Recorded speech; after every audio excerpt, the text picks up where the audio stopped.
Dun dun dun dun dun dun. Boom. Hey, paisanos, get ready, cause here comes a 35th anniversary celebration of Super Mario Bros., which came out on the Nintendo Entertainment System. So here we go. Big D's Entertainment Rankings and Reviews. Greetings, my fellow YouTubers, and welcome to Big D's Entertainment Rankings and Reviews. My name is Doyle, better known to you as the Big D. Now, it's been months since I last reviewed a video game. Well, today is a really big day. It was 35 years ago today when Nintendo put out probably one of the most popular games out there. None other than Super Mario Bros. Itself.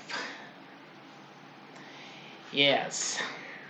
Now, since Nintendo had been around for a few years, already putting out great games in the arcades such as Donkey Kong, Popeye, and the original Mario Brothers, plus a lot of other titles, Super Mario Bros. Got put out on this day in September 13th, of course, 35 years ago in 1985, and it would soon become a big success for their Nintendo Entertainment System, which is what we got here in North America, and the Famicom Disk System in Japan. So to celebrate this special occasion, I'm going to be doing a review of the original NES Trilogy. That's right, you heard me correctly. I'm doing it NES only for what we got in America. So that means I'm not counting the original Super Mario 2 that came out in Japan, aka the Lost Levels, which didn't get ported to us until the Super Mario All-Stars game came out on Super Nintendo in 1993. I will do some more Super Mario games down the road, but for this special occasion, I thought I'd review the original 3 we got and really did enjoy. So, here we go!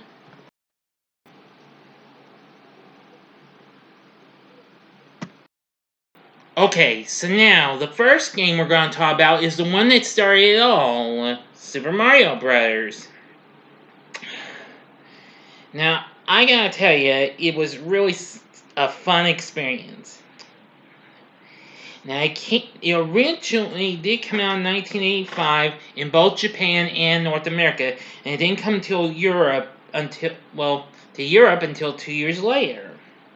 Anyway, this came out 2 years later after the original Mario Bros. Game came out.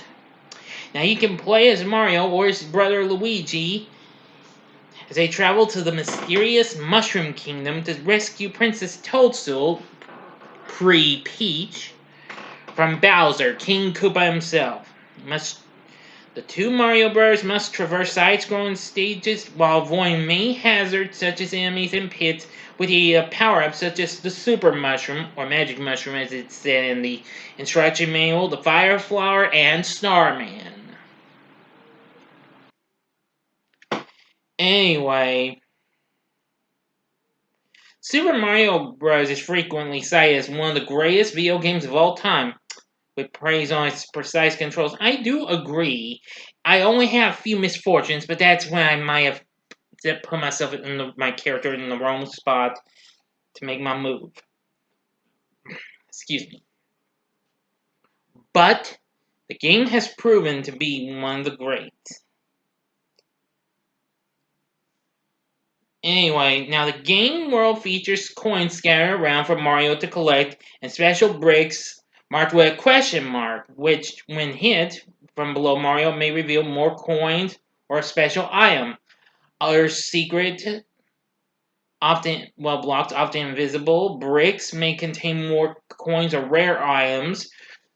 Most notably, a 1-up mushroom. If you lose all your lives, your game is over. You start with a certain number of lives and may gain additional ones by picking up the 1-up mushrooms. You can also get one by collecting 100 coins. Now, defeating several enemies in a row with a Koopa shell or bouncing on enemies successfully without touching the ground will also work. If Mario takes damage while small, fall into a bottomless pit, or if your time limit runs out, you lose. If you're Super Mario and you get hit by an enemy, you go back to being regular Mario. Anyway, now you...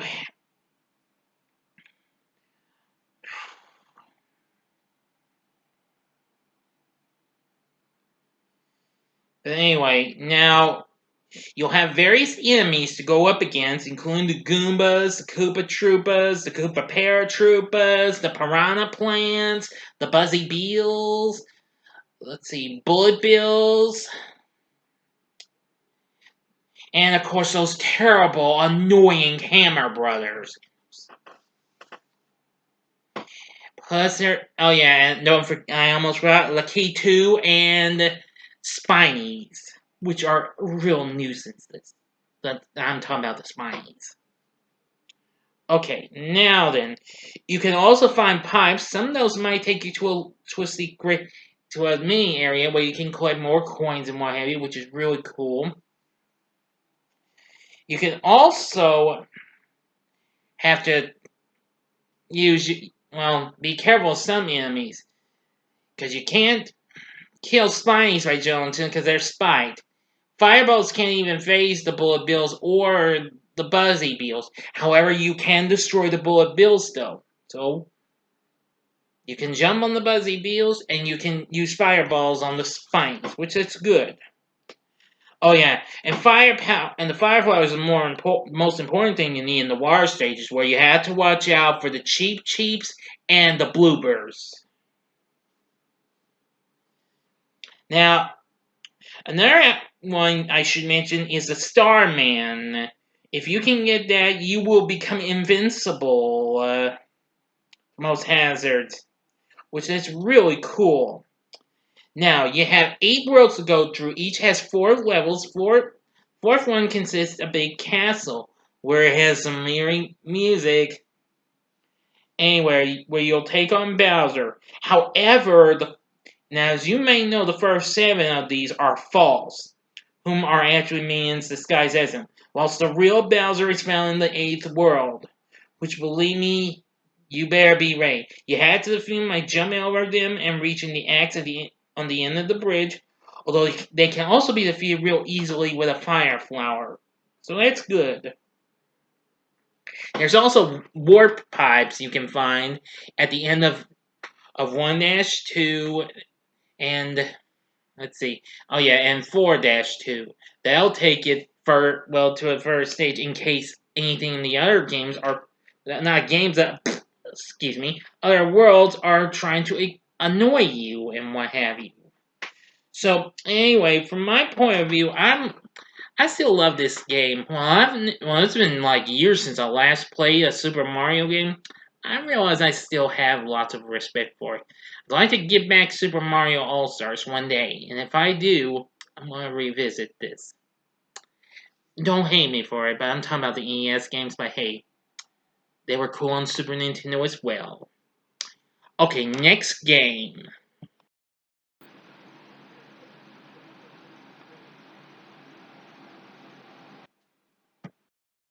Next up is Super Mario Bros. 2, released in 1988 in North America, and then would be released the following year in 1989 in Europe. It also got released in Australia, and didn't come to Japan until 1992, where it was known as Super Mario Bros. USA. Because Japan had already created a Super Mario Bros. 2, a sequel to the original one, which would later get ported to Super Nintendo as The Lost Levels. Now, this game was just more different. Now, the Mario team resumed development of the prototype for another game called Yume Kojo Doki Doki Panic. Anyway, the game was the same, but only with Mario characters. We had Mario, Luigi, the princess, and of course, the little guy you see once you beat the false Bowser. It's a mushroom retainer, but his name's Toad. They decided to put that because they learned that the Japan Super Mario Bros. 2 had gameplay too frustratingly difficult. Yes. So they just didn't want to take any chances. So they eventually got to put it in this game. At first, I wasn't really good at this game, even though I liked the way it was, but however, I got the hang of it, and man, to be it.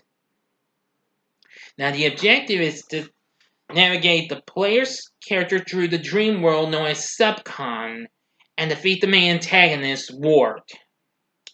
You get to choose your one of the four characters before each stage. Now, each of these worlds, there are only 7. They have like 3 stages except the 7th one, which only has 2. Also,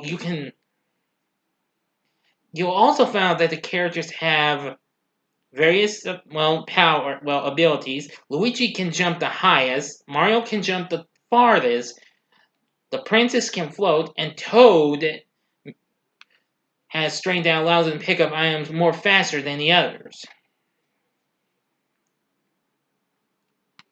Anyway, now you'll have to collect vegetables and pick up enemies such as maybe the Shy Guys, the Sniffits, let's see, the Bezos, and, well, there's lots of others.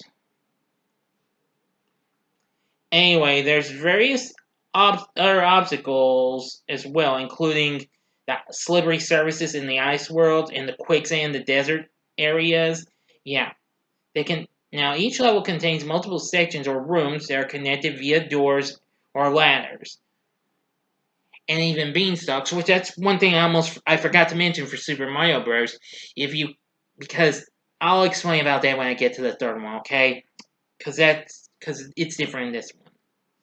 Anyway, there's also jars you can if there is one that'll take you somewhere. Magic potions can be found and used to temporarily access subspace, an inverted area where the player can collect coins in the spots where the vegetables are, and mushrooms that can increase the character's maximum health. You can get up to 4 hit points. You only start with 2.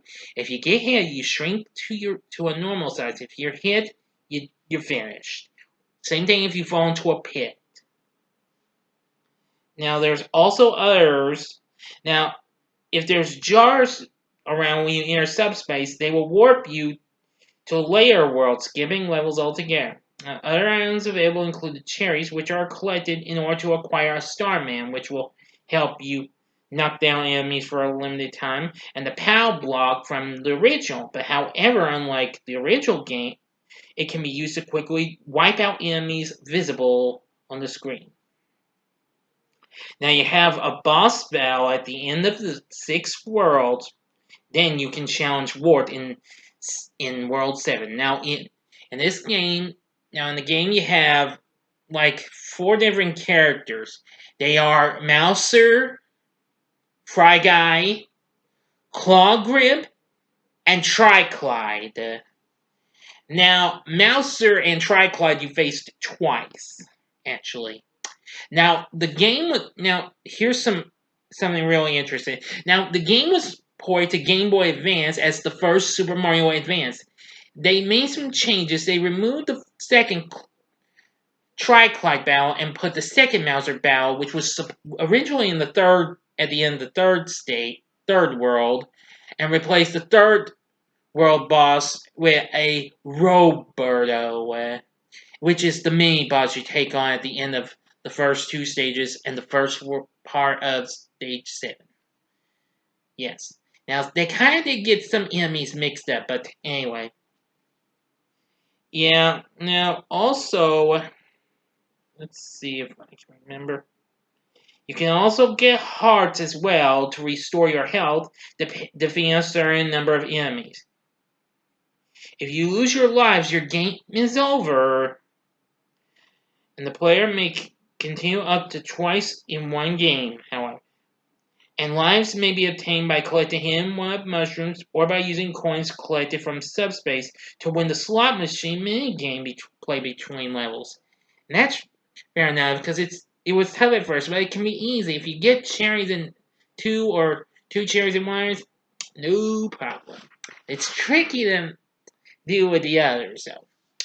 Anyway, game has some pretty good music as well. The first one does too, but I really enjoyed playing Super Mario Bros. 2. I loved playing on Super Nintendo's Super Mario All Stars as well. That's another good game I think you should check out. I mean, this kind of got a little bit of controversy when it came out.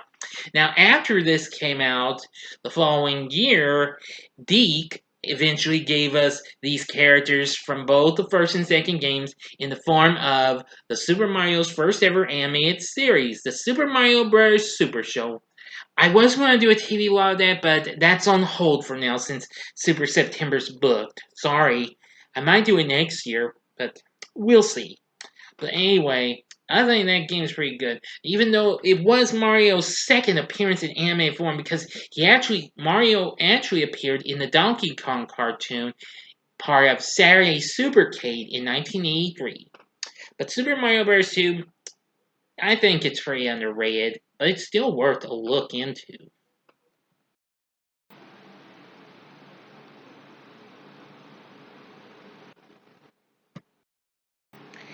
And now for the coup de grace, the finishing touch of this Super Mario Bros. 3. Now, the game was originally released in Japan in 1988, shortly after the original Super Mario 2 came out. It later got ported to North America a couple years later and in Europe the following year. Anyway, this I consider to be probably the best of the trilogy. Don't hate me for it. But Super Mario Bros. 3 proved to be a challenge. I couldn't beat it at first, but soon after I got a hang of using a special warp whistle, which I'll explain about that later, I soon finally got the hang of getting through all the game. All of that game. Now, let me see. Anyway, and you can play Mario and Luigi, of course. Now, the game shares similar gameplay mechanics to the original the and the Super Mario Bros. 2 Japanese game, The Lost Level, while introducing several new elements. Now this was the first game to actually have a map system. Now, you have 8 worlds to go through. Now, I prefer to call by their actual American versions, because now in Japan they use different names, which they would be used in the Super Nintendo Super Mario All-Stars game, and possibly the same for the 4th Super Mario Advance game for Game Boy Advance. So, first we start out in the Grassland, which is the first world. The second world is Desert Land. Let's see. Third world is Waterland, which would be the seaside, I think it was, or the ocean side in the international versions. Then there's Giant Land, which is the fourth one. That would be it could be the World of Giants. I can't remember, so I apologize if I can't remember. Let's see here. The fifth world is the Sky, or Skyland in the American version. You start on land at first, but then you'll head for the sky. The sixth world is Iceland, but they add ice in the international versions. The seventh one is the Pipe Maze, or Pipeland as it's called in American version. And eighth is the Castle of Koopa, or Darkland in the American version. Okay, now I see. Desert Land was actually Desert Hill in the Japanese versions. Forgive me. Okay, and Giant Land was called Big Islands. Whoops. So, my mistake.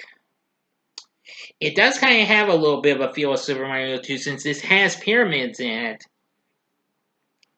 Anyway, once you go onto a spot with a number or a fortress or what have you on there, enter it and you'll begin your adventure. Now you get your blocks and your question blocks, which will have the magic mushrooms, the fire flowers, the starman, and probably the best thing, the new thing, the leaf, which will give you raccoon ears and a tail, which will give you the opportunity to fly, but only for a limited time though. See, you have to try and Hold down your directional button in the left or right, and then quickly push your B button to make you fly.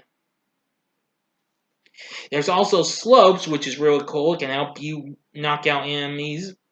You can also climb vines, which that's what I was going to tell you about. That's one of the things I forgot to point out for Super Mario Bros. If you find a block with a vine in it in the original, you go up and you find a hidden, special area where you can get more coins and what have you. There is some that's similar to it, but it's a magic note block. And that'll give you an extra bounce.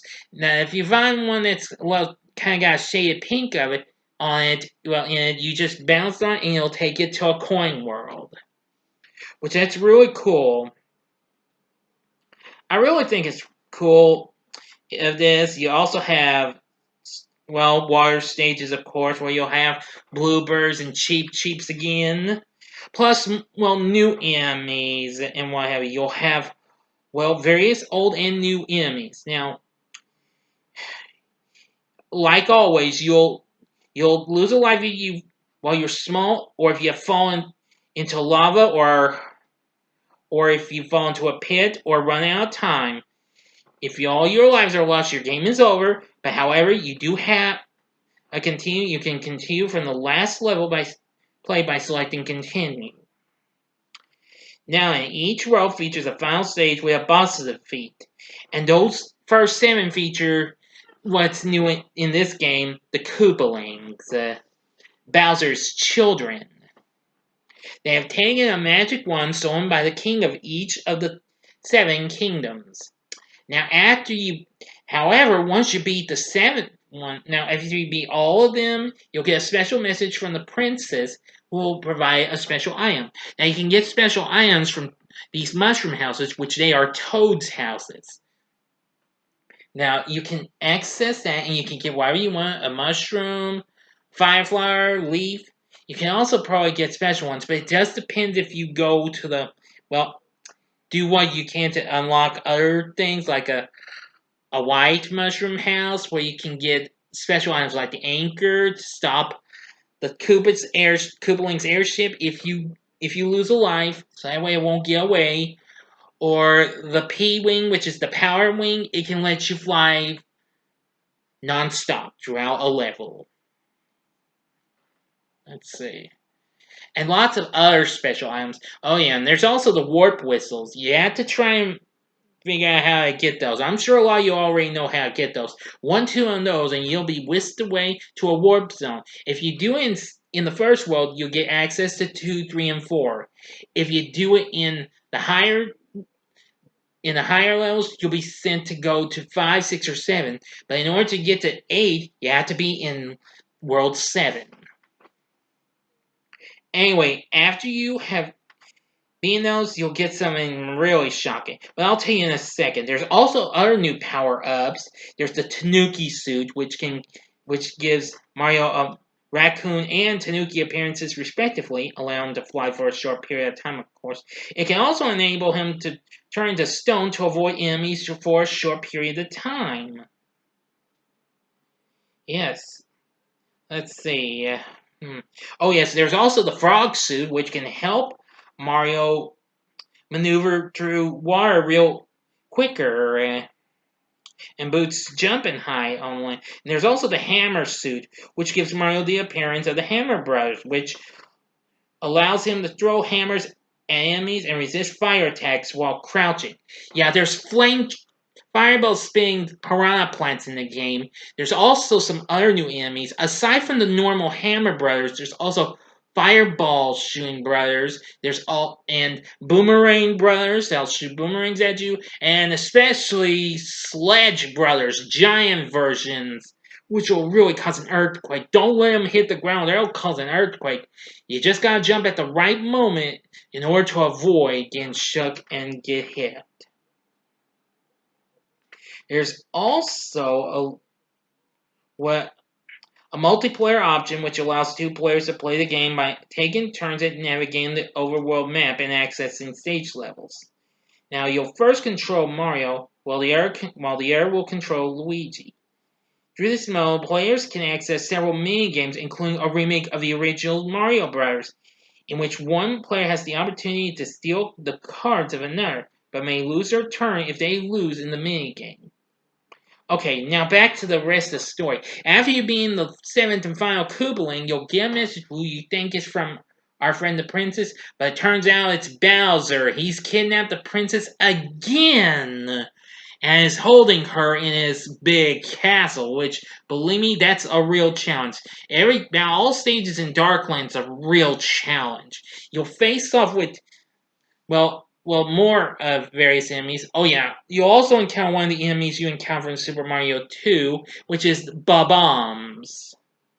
Yes, those are the only characters that I know from Super Mario 2 that return in that game. Aside from the Goombas, the Koopas, the Koopa-Troopas, the Bullet Bills, Buzzy Beals, Spies, Lakitus, Bloopers, Cheeps, etc., etc., etc., etc. You know the story. But anyway, now actually, the game was first introduced to us North Americans when it was featured in a scene in the cult classic flick The Wizard with Fred Savage. But anyway, that kind of made me wonder if we would get that, and we did, in February of 1980. Later that same year, NBC premiered The Adventures of Super Mario Bros. 3, which was teamed with reruns and new episodes of Captain and the Game Master, which was currently already on the network at the time the game came out. Which wasn't too bad. But anyway, the game is amazing. I love Super Mario Bros. 3, and that's that. Okay, now why do I have to give a review for all three of these? I'm going to have to say I'd recommend you try all three of them, but I'm sure a lot of y'all who grew up in the 80s and 90s played Super Mario Bros. Games, and I think you deserve a thumbs up from the Big D, just for the fun of it. But anyway, yeah, give all these a try. If you've never played these Super Mario Bros. Games, if you're new to this, where have you been? You need to play the original Super Mario Bros. 3. You can find these. Some of these games are pretty reasonably priced, or they may not be. You can also find them on the Super Mario All Stars collections. And you can also find them on the Game Boy Advance, except for the original. I think no, wait, scratch that. It did get a Game Boy Advance release, but it was in the original NES form, the first one, the first Super Mario game. Okay, sorry, I was getting carried away. But anyway, that's gonna do it. I love all three of them for obvious reasons. But anyway, they're all good. Okay, so what's your favorite of the original Super Mario trilogy? Do you like 1, 2, 3, or do you like all three? Or do you like 1 and 2, 2 and 3? Well, you get the point.